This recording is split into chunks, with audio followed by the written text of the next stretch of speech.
The wind swept low across the red plains when Joseph Hale placed the folded papers on the wooden table. The room was simple, silent, carrying the faint scent of old tobacco and dust, the kind that settled into every beam of the ranch house. There were no flowers, no rings, no guests, only two people sitting across from each other, signing away 5 years of their lives because the world had cornered them both in different, painful ways. Mary Whitmore sat with her back straight, her hands carefully folded over her worn skirt. Her dress was old but clean, her hair neatly pinned, her eyes soft but refusing to break. She had the gentle look of someone raised to be polite, yet the spine of someone who had endured more responsibility than her age should have demanded. She didn't tremble when Joseph pushed the contract toward her. Joseph signed first, a single sharp stroke of his pen, decisive but heavy. Mary signed after him, her breath catching only for a moment, as though she could feel the weight of the ink sinking into the paper like a stone dropped into water. Marriage contract. 5 years. Joseph needed a legitimate child before he turned 40, or the ranch, his father's, his grandfather's, would be taken from him. Mary would receive the money her parents desperately needed to keep their land.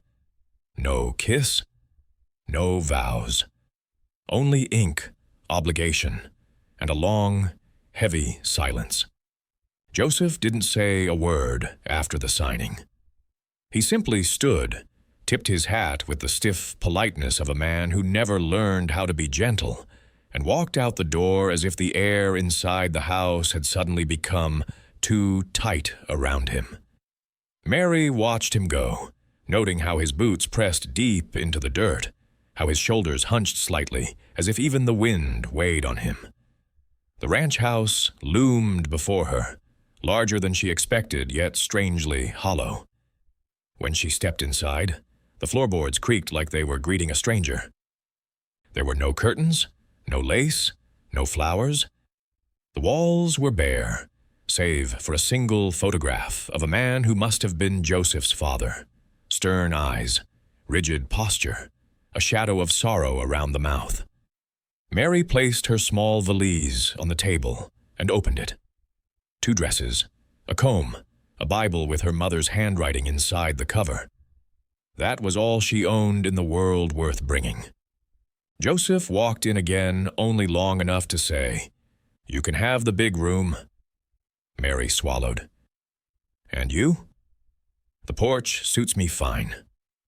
He didn't stay for her response. He didn't even look at her. Mary exhaled slowly. Joseph Hale didn't want companionship. He wanted compliance. And she wasn't here for love. She was here for survival. Still, she felt something cold bloom inside her chest when she realized how completely alone she was. In this house built for 2. Night settled over the ranch like a heavy blanket, but inside the house, the cold felt sharper, cleaner, almost deliberate. Mary lay in the center of a bed, far too large for one person, staring at the ceiling as the wind pulled long, mournful sounds from the eaves. She tugged the quilt closer, but no amount of fabric filled the emptiness on either side of her. Her thoughts wandered home, her father hunched over the kitchen table, calculating overdue taxes, her mother pretending not to worry as she kneaded dough with tired hands. The land they lived on had been in their family for 2 generations. Losing it would break them in ways Mary refused to imagine. "I did what I had to," she reminded herself.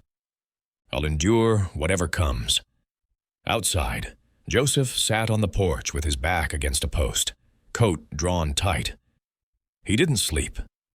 The forged will, his uncle's cruel trick, echoed through him like metal striking metal. Produce an heir before 40. Or the ranch is mine. He hated how powerless it made him feel. He hated signing a contract to fix a trap he didn't set.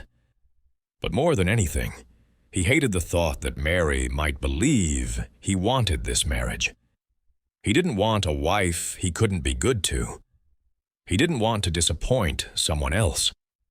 Two strangers, one wall between them, and miles of unspoken fear neither dared confront. Morning came with the thin smell of coffee and the distant bawling of cattle. Mary woke early. Habit, duty, necessity. She braided her hair tight, rolled up her sleeves, and stepped into the kitchen expecting to find Joseph already gone. She was right. Only his empty cup sat on the table, a small ring of coffee staining the wood. She cleaned without complaint. The contract didn't require her to help with ranch work, but she did anyway. She cooked simple meals. She swept. She mended a torn curtain. She fed the chickens when the feed bucket was left askew. Small things, the kind only a woman would notice, and only a lonely man would pretend he didn't appreciate. Joseph watched from a distance. Always from a distance. He'd return from the fields and see Mary bent over the garden or hanging laundry in the wind. She moved quietly, gracefully, with a soft steadiness that made something inside him twist uncomfortably. Guilt, maybe, or recognition. At dinner they barely spoke. Mary offered him stew. He muttered a thank you without lifting his gaze. But late at night, Joseph would catch himself pausing at the door, hearing her soft footsteps inside. And sometimes Mary would glance through the window, catching the shape of him smoking on the porch, never coming in, never getting close. Two people living under the same roof, while carefully orbiting around each other like strangers, afraid of what might happen if they ever touched. It happened on the third week. Mary had taken it upon herself to carry a stack of chopped firewood toward the shed. She handled chores well, but the weight was more than she expected. The ground was uneven, slick with morning frost, and her boot slid on a patch of frozen mud. She stumbled. The wood tumbled. Her knee struck the edge of a stone, sending a sharp flare of pain up her leg. Joseph saw the whole thing from the corral. His heart lurched before his body did. He was at her side within seconds. "Mary, hold on." His voice, normally flat and cool, cracked with something raw. She tried to push herself up. "I'm fine. Really." But when she put weight on her leg, she winced, her breath hitching. Joseph's jaw tightened. "Stop. Don't move." Then, before she could protest, he lifted her, one arm under her knees, the other supporting her back. Mary stiffened, startled by how easily he carried her, how warm his chest felt beneath her palms. "You don't have to." "You're hurt," he muttered, eyes fixed ahead. "Let me do this." It was the first time his hands had touched her, the first time she'd seen fear, not coldness, on his face. Inside the house, he lowered her gently onto the chair. "I'll get water. And bandages." Mary blinked, watching him practically sprint to the cupboard. For a brief moment, the silence between them didn't feel icy. It felt human. Mary's knee healed within days, but something between them shifted, subtle, fragile, noticeable. Joseph ate closer to her at supper. Mary found him leaving an extra piece of cornbread at her place. He spoke a few words more each night, and she answered with soft nods and half smiles she didn't realize he noticed. But there was one thing neither of them addressed: the purpose of their marriage, the one condition the entire contract depended on. Joseph avoided it like poison. He worked late, stayed outside longer, slept on the porch even when the wind cut through his coat. Every choice screamed the same message. He didn't want to touch her, didn't want to share a bed, didn't want to be vulnerable. Mary wasn't blind, nor was she naive. One cold evening, as she sat sewing by lamplight, she heard Joseph pacing outside the door, steps rough, uneven, like a man fighting a war inside his own ribs. She set her needle down, staring at the faint outline of his boots beneath the crack. They couldn't go on like this. Not if the contract had any chance of being fulfilled. Not if her parents' land was to be saved. Not if Joseph wanted to keep his ranch. And not if both of them were going to stay trapped in this limbo where fear pretended to be courtesy. Mary inhaled slowly. Tomorrow, she told herself. Tomorrow, she would break the silence. Tomorrow, she would force him to face what they were both avoiding. Joseph was already tightening the saddle cinch when Mary stepped onto the porch. Dawn wasn't even fully awake, but he looked like a man trying to outrun the sun itself. "Joseph," she called. He didn't turn. "I'll be out by the canyon today. Won't be back till late. We need to talk. There's nothing to... There is." Her voice didn't rise, but it cut clean through the cold morning air. He finally faced her. His eyes were tired, guarded, the eyes of a man who had been holding too much inside for too long. "I'm not here to make your life harder," Mary said quietly. "You're not." His jaw tightened. "But you're treating me like a ghost in this house." A flicker of guilt crossed his face. I just don't want you to regret any of this." "I won't." She stepped closer. "But we can't keep living like we're strangers sharing a roof." He swallowed hard, throat bobbing. "I need time. Time won't change what the contract requires, Joseph." He flinched at the word contract. Mary softened her tone. "We both entered this bargain for reasons. But if you keep avoiding me completely, neither of us gets what we came here for." Joseph looked away, fingers curling around the reins. He didn't leave, but he didn't answer either. Mary realized then, if she wanted progress, she would have to force the moment herself. The lantern flickered against the barn wall that evening as Joseph polished his saddle for the third unnecessary time. Mary stood in the doorway, watching him pretend he wasn't avoiding her. "Joseph." He stiffened. "Mary, I'm busy." "No. You're hiding." He froze at that. She walked toward him, stopping an arm's length away. "This has to be said." His breathing hitched. Then Mary delivered the line that shattered every wall he'd built around himself. "How long do you plan to avoid getting in bed with me?" The saddle brush dropped from his hand. Joseph stared at her, stunned, almost pale. Mary didn't retreat. "You think I can make a baby all by myself, Joseph?" His ears reddened instantly.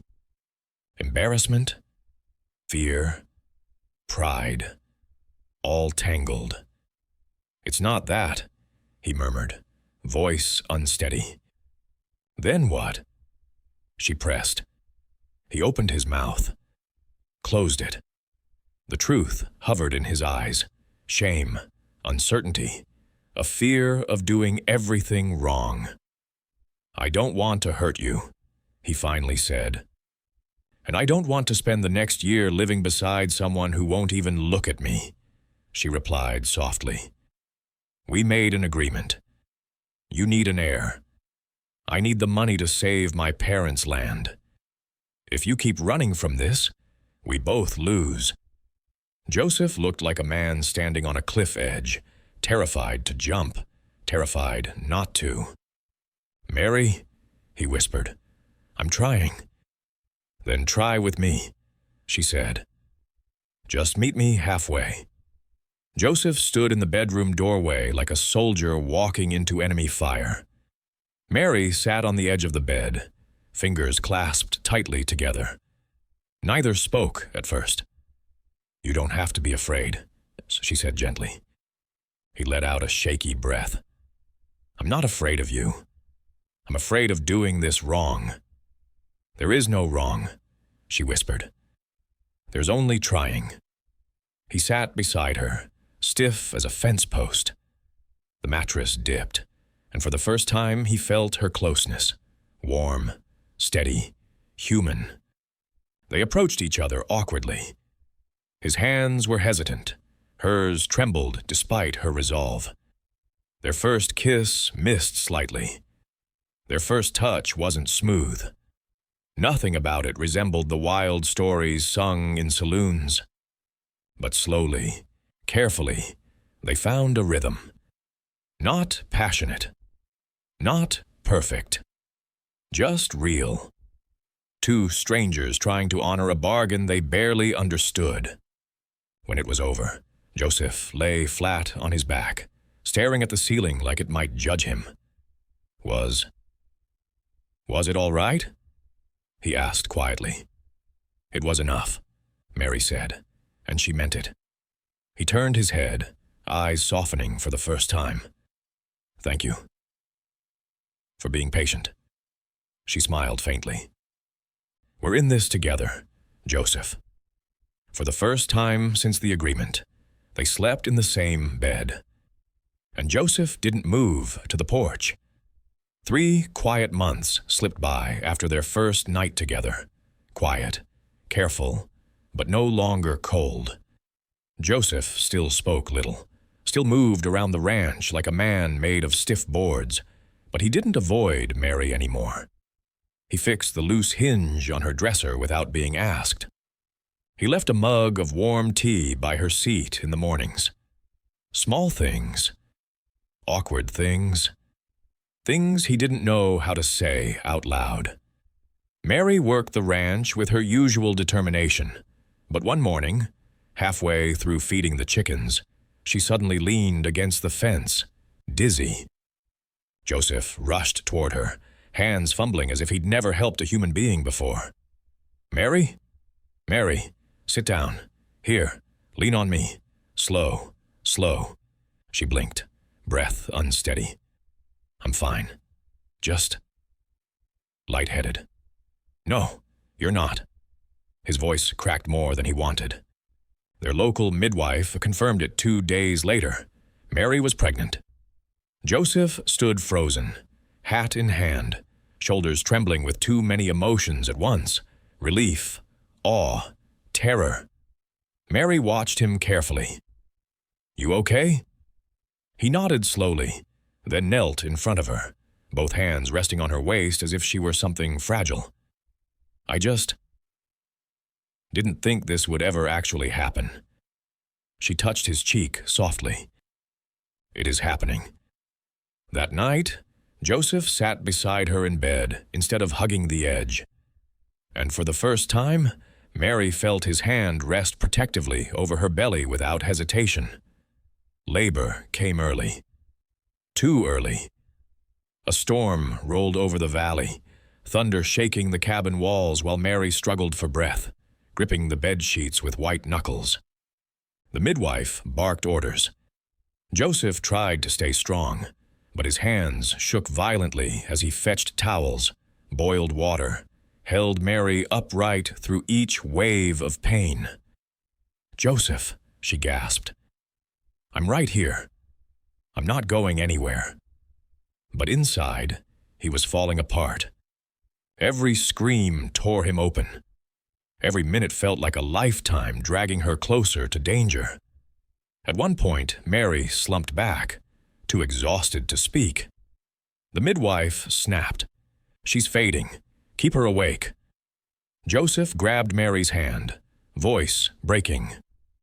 "Mary, stay with me." Please, don't leave. I can't. I can't do this without you. Tears stung his eyes, falling freely. He didn't care who saw. Then, after one final agonizing push, a cry split the air, sharp, alive, miraculous. The baby boy was placed in Joseph's trembling arms. His knees nearly buckled. Mary was barely conscious, chest rising in uneven breaths. Joseph knelt beside her, placing their son gently against her shoulder. He's here. And you're here. Thank God. His voice cracked completely. Mary, I love you. I love you. Please don't ever scare me like that again. Her fingers brushed his cheek. Weak, but certain. I'm not going anywhere.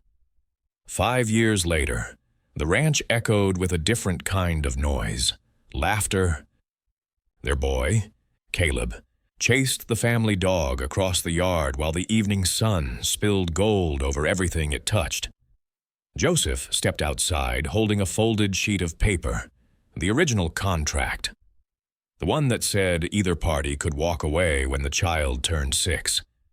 Mary glanced up from shelling beans on the porch. What's that? Joseph exhaled. A mistake I'm fixing. He tore the paper down the middle. Mary stood, walked over, and snatched the halves from his hands. Hold on. Cowboy? He blinked. Mary, you don't get to decide alone. She smoothed the torn edges.